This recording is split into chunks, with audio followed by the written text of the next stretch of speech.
Avez-vous déjà entendu parler d'ovnis? Ce sont des objets volants non identifiés. Ils sont mystérieux et on dit qu'ils viennent de l'espace.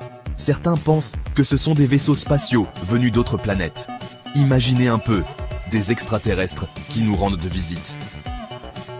Un jour, dans les années 1990 à Neuilly-sur-Seine, un drôle de phénomène s'est produit.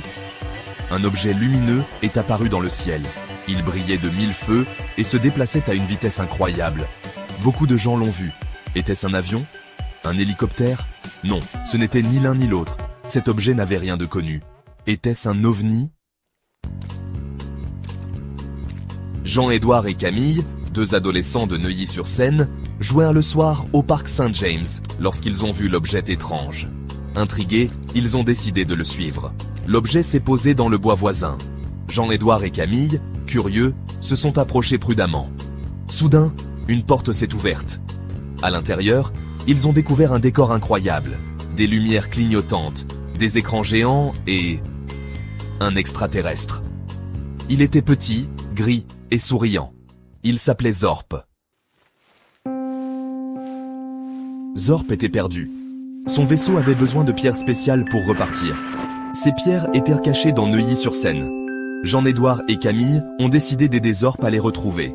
Ensemble, ils ont exploré la ville, cherchant des indices. Ils ont appris beaucoup de choses sur Neuilly-sur-Seine qu'ils ne connaissaient pas.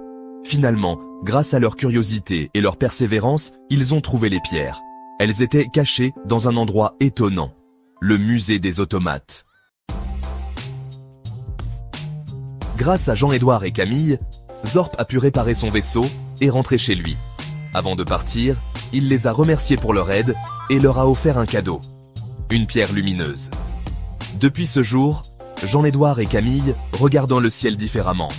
Ils savent que l'univers est vaste et mystérieux. Ils ont appris qu'il ne faut pas avoir peur de l'inconnu, mais plutôt l'aborder avec curiosité et amitié. Et vous, si vous voyez un ovni, que feriez-vous?